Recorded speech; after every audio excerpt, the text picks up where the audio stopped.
Guys, we're finally doing it. We're giving you what you want. We're gonna give you a garage tour today. It's the 2023 update. We have every single one of my cars in here. I'm so excited. You're gonna wanna stick around to the end though. We got a surprise for you involving these cars, so stay tuned. But in the meantime, let's go show them the garage.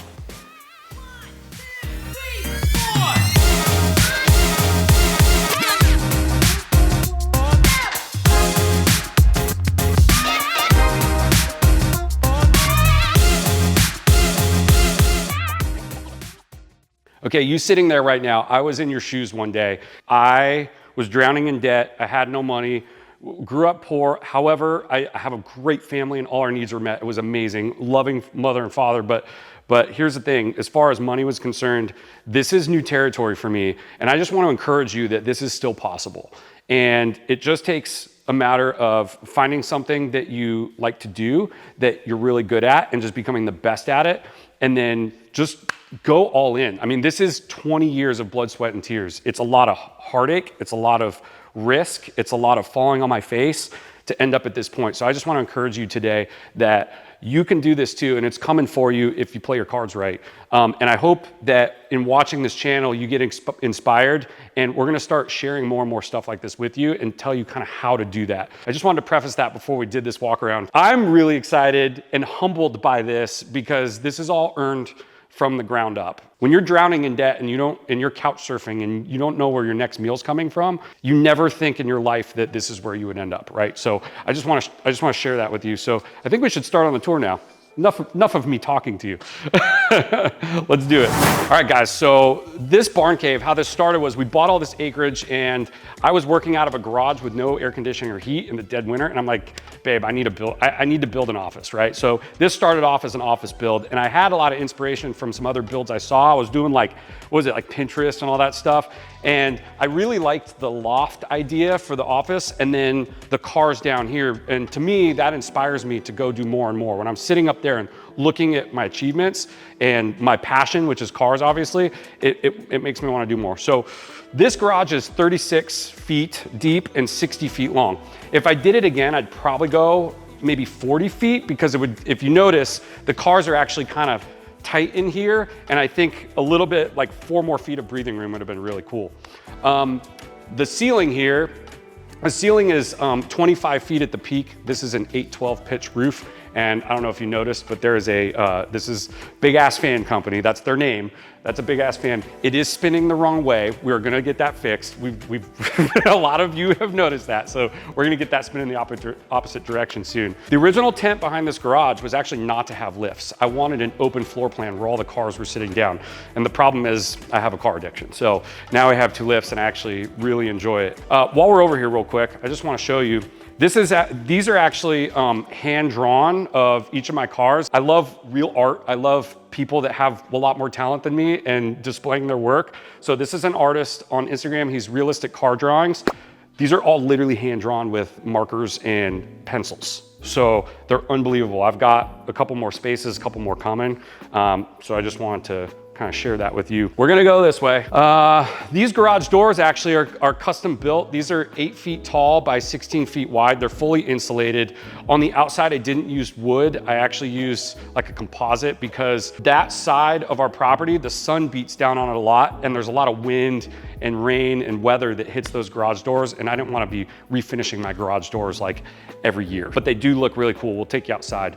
And the special part about it is we had these motors mounted on the sides so that they were out of the way, so nothing's hanging above us. And also these tracks were custom built so that when the garage doors go up, they actually go with the roof line so that when you walk into the garage, you have this grand kind of feel, right? I wanted the roof to be the hero. So before we go kind of up, if you notice, the garage floor is concrete, right? The garage floor is actually finished. It has an epoxy on it. And what we did was we actually colored it. I wanted to keep it kind of a natural feel. We added a little bit of gray spray paint to it, and then we epoxied over it so it's super easy to clean. But I wanted that to be the blank slate so that the cars were the heroes, and then as you walked in, the ceiling was the hero.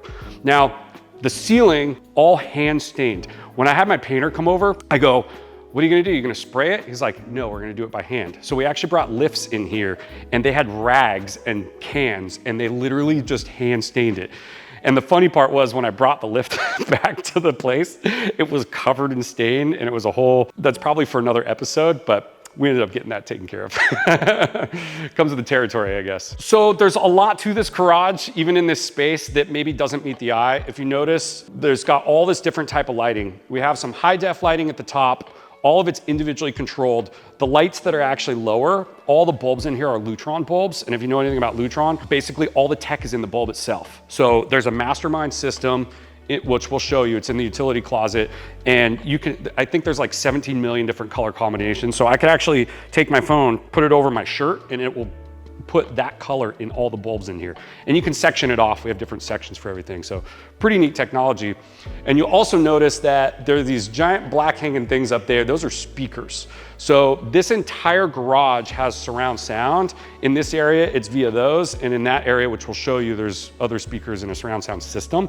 So what we can do is we can either, we can have like an event here, we can have music playing throughout, or if we're watching a movie, we can just have something playing in there.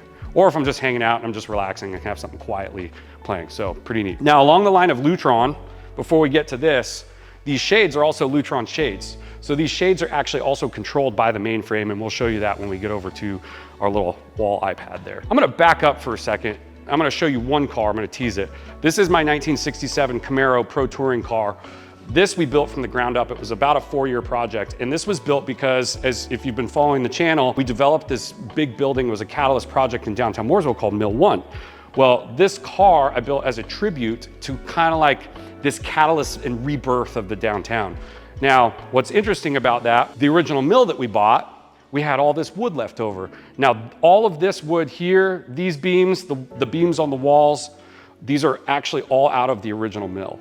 It was the first mill built in downtown Mooresville. It's what sparked all of the original employment. The whole downtown built around it to support the mill. And that was in the 1800s. And then what we did was we took that mill and we repurposed it, and now it's got restaurants and bars and people living up top and an amphitheater in the back. So I feel really honored to have some of this and that car as a tribute. It's just kind of a cool connection. Speaking of wood, these stairs and this table also are from a tree that the town actually forced us to tear down at the end of the project. It's a big oak tree, and I fought them and fought them and fought them, and we lost that battle. I ended up having my GC, Mike Casarino, he's done a great job in here. We slabbed the entire tree, and then we repurposed it to be the stairs and the table to go along with the original millwood. So that was pretty cool.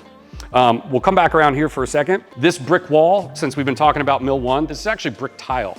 And the reason we use this is because in the hallways in Mill 1, and we'll show you a picture, we used this original millwood as beams and this brick tile. So this garage, believe it or not, is also a tribute to that project. And this was all leftover tile that we had no use for. So what better place to repurpose it than in here, right? We put these faux beams here just because we thought it was a cool divide between the garage. And you'll notice on this side, that beam, we changed the paint color. So the garage kind of has its feel, and then in here it feels kind of cozy for movie nights. Speaking of movie nights, this is our entertainment space. Now, what's really cool about this is all of these chairs in here heat, massage, and recline. And they also light up a pretty blue, which my kids love to play with that feature. It's really nice to sit in here, have this TV, especially Top Gun. The Top Gun intro is epic in here with the surround sound. We've got a sound bar, and then we've got speakers hidden up in the rafters back there. This, we'll talk about real quick. Obviously you can see this is not Back to the Future, it says Back to the 80s. And what was really cool is this is a custom skin. This is made by a company called The Arcade Guys. This has, I think, like 17,000 games on it. It's got all the old school stuff. Speaking of, so when you're in here, what I also wanted it to feel like, I was trying to figure out what to do for this wall. Originally, I was gonna have Miller take a picture of all the cars like outside of the garage and do like a big mural thing. And then I thought, you know what would be more special to all of us is, why don't we make this wall a creation of car experiences that we're having while we're doing this channel. So all of these pictures, you can see everything again is centered around Mill 1 and the Camaro, because that's kind of, in my opinion, like the heart of this story. But then we've got like up here, here's Sean from Autotopia LA. And then I've got my team here. We got Miller and I being goofballs turned into Simpsons characters. So we got rally stuff. I mean, so this is really special to me. And what I want to do is grow it to be the entire wall. Okay, these doors, let's start here. These doors are actually solid wood. I didn't want to short come on, I mean, you can see how beautiful these are. I didn't want to go short on anything I did in here. So these doors were custom made and they took, gosh, it was during the pandemic. I think it took like 13 months to get them, but well worth it. They're absolutely incredible. And we've got all this security stuff that actually runs through that same mainframe. So all the doors have the electronic locks. Everything can be controlled remotely. This whole place has alarm systems and cameras, and so if you were trying to come over, just let me know before you come here. Flamethrowers on the door. No, just kidding. These license plates actually came from my old cars. I had an old Dodge Viper, and it was Venom, V10. This was off of my old Daytona Coupe. Another one, just a couple other of my cars, but these two plates were really special because my mom gave these to me for my 40th birthday. These were off of my mom and dad's cars in 1995.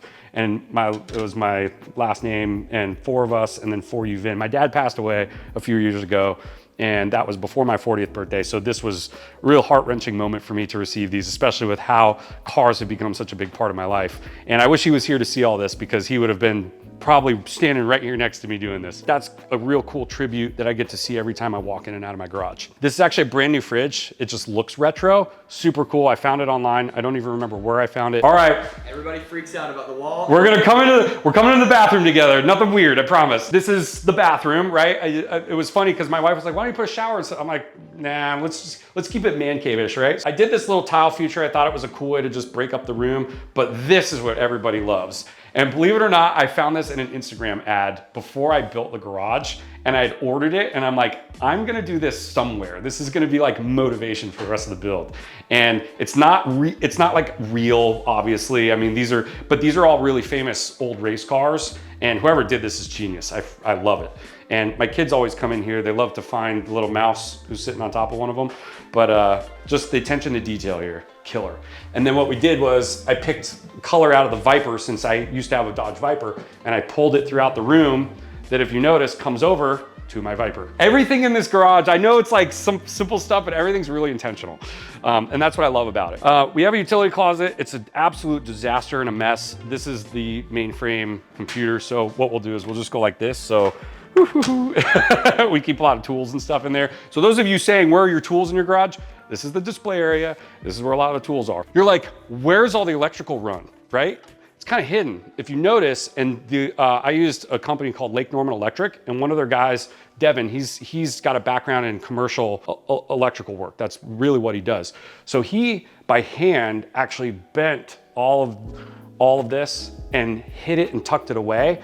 And then when they ended up staining the ceiling, my painter, they ended up painting it all black. This was all originally silver, and they were running it across this way at first. And I was like, hey guys, like, I know it's tough, but do you think there's any way we can hide it? And this is what they came up with. So when you come in here, in fact, you also notice there's none up there either. It's on top of the beams, and it's all run curved like this, and it's all black. So there's 2 things I want to show you before we go upstairs. One is, and if you've seen this is a wheel off of my Lamborghini Performante. I had this purple Lambo, took it up to the mountains, and day 1 of this rally, someone was in my lane on the other side, coming the opposite direction. I had to scoot over, hit a pothole. There was a slow leak, and they had to actually come pick up the car on a flatbed, and I had to ride back with them, and I was so bummed. And for years I've been trying to figure out, what am I gonna do with this wheel? And I left it there on purpose because I thought it was a cool tribute, but you can see we turned it into a fan, and it works great, and it's phenomenal. So I don't know, again, going back to the art thing, I love art, and I just feel like that's also a piece of me in the art in my garage. And then there's one more funny thing I want to show you, and you're gonna think, what's funny about this? This was when I first had bought F85. I took it to Tail the Dragon not too long after owning it. And you'll notice there's a little window sticker up there that says something really inappropriate. Well, this is a magazine. So this magazine's framed. Now this magazine went out to like 10,000 people. And when they edited it, they did not catch that they did not blank out that on the window. So they had these old ladies call and be like, excuse me, did you notice the windshield? So that was really funny. So I have it here as like a tribute to F85. And obviously you guys know that I got F85 back. So we're gonna go upstairs. We've seen that stuff. Now, what I wanted to do when I built this was have kind of like a mill vibe, or like a modern, a modern vibe. So we did these handrails. I think I used Hoke Lumber up in Mooresville to buy these. And you can see it's got kind of a cool feel to it, especially when it matches up to this. And you'll be like, what the heck is that? We'll do a roundabout. This is my office. So you can see like very wood focused, right? I grew up, my dad was very into antique furniture. So I wanted to pay tribute to him, to all the wood in here. That's why all this stuff. And we'll get into some detail over in a sec. But this is a funny story. So originally this barn was designed to go all the way down to the walls, fully exposed up here. We ran into two issues during the pandemic. One was material and two was time to get stuff. So we kind of had to settle for some equipment. It ended up working out amazingly well because what we did was we put two 5-ton units in here for AC and heat, and a lot of that stuff is built into the wall. Originally, we were gonna take these ducts, run them diagonally and up and over the beams all the way throughout the garage so the air could dump into the main space. We couldn't get the material, and then when we could, it was insanely expensive. So I said, hey, why don't for now we just cap them? And then I just fell in love with them. I'm just like, these are so cool. It actually keeps this place perfect temperature all the time. So no need to spend all that money and go across, and I really love the design. So I like how this kind of modern classic, kind of like this modern classic vibe. You always feel like you're kind of drinking a bourbon by a fireplace. That's what I kind of relate it to, or in my sense, an old fashioned. Here's a wall of some of my older cars too. So all the pictures in this garage are actually of cars I've owned over the years. So this was my purple Performante. This is my son here, and I bought this little Walmart, this little Walmart Lamborghini, and then my buddy wrapped it in purple to match, and then we did a little photo shoot with it, just to have fun with it.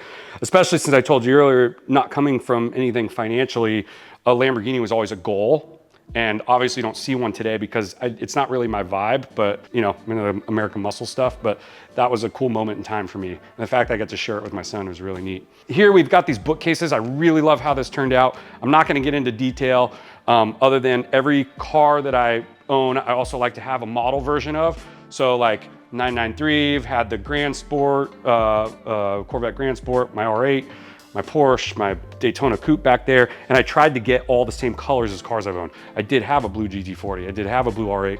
So, and this here, this is actually built by Lamborghini. That was actually an exact replica of my Performante.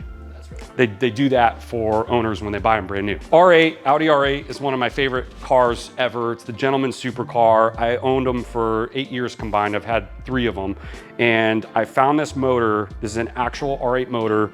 And it was overseas, and the guy had turned it into a table. And I bought it like 6 years ago and did not know where I was gonna use it. I literally had it in storage, and now it's perfect. This is exactly where it belonged. So I was so pumped to be able to get that. Now, my background is also aviation related. I've been a pilot since I was 15.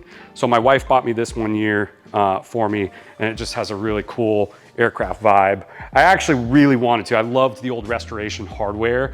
It was like a table and chair, super expensive stuff. So I didn't go that direction. I went with some more modern, a little less expensive stuff, but this is she always knew I wanted this. So this is just a cool piece to have in here.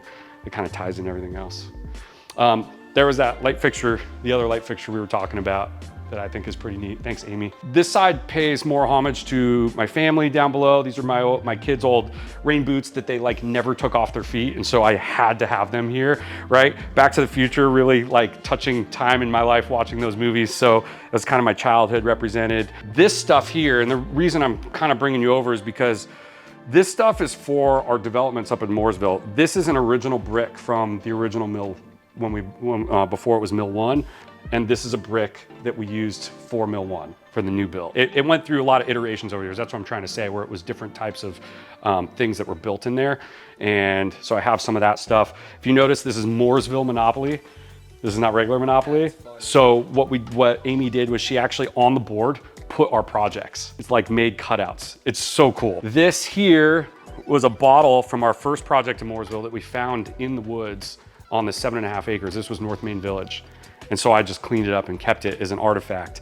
And then this was the celebration. This is my wife's favorite champagne. I've got the cork here somewhere, unless my kids took it, which they probably did. But the cork has it, I wrote on it for our most recent project, Station 222, kind of celebrating the night we got this property rezoned.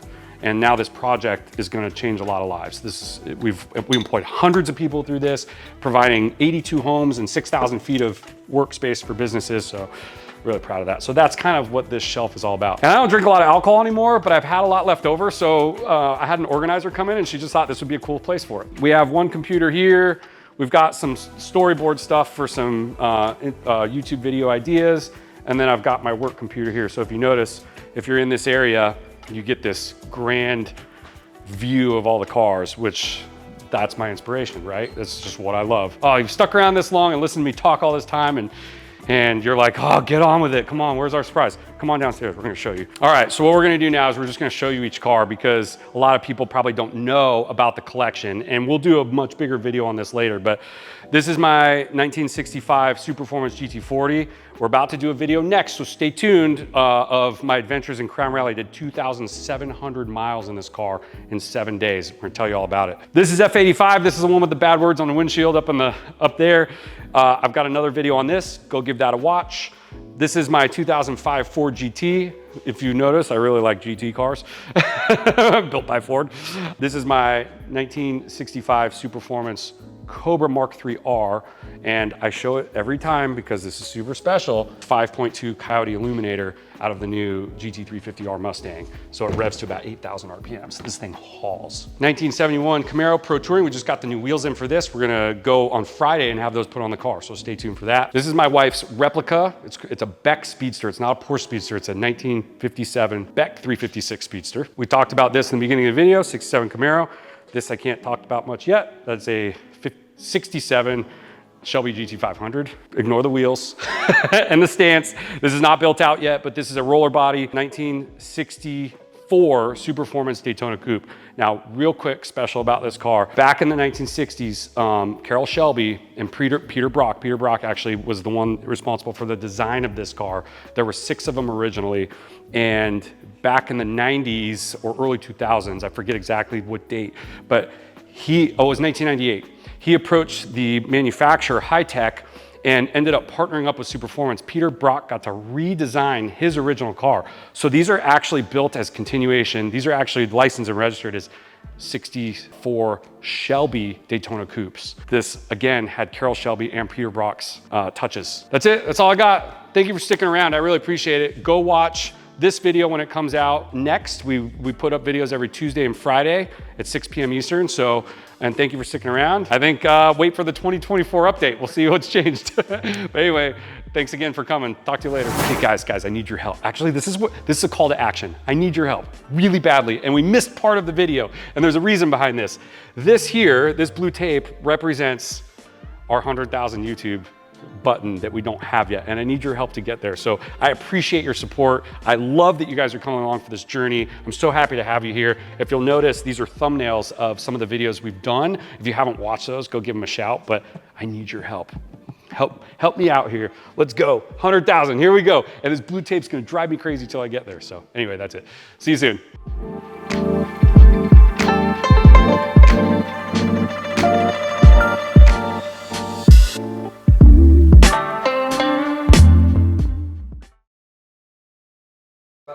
All right, we're about to go upstairs, so we just figured we would stand right here and talk for no reason. I don't know. Why are we standing here? I can't. Oh my god.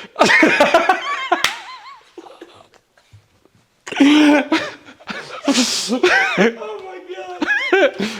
That was ridiculous.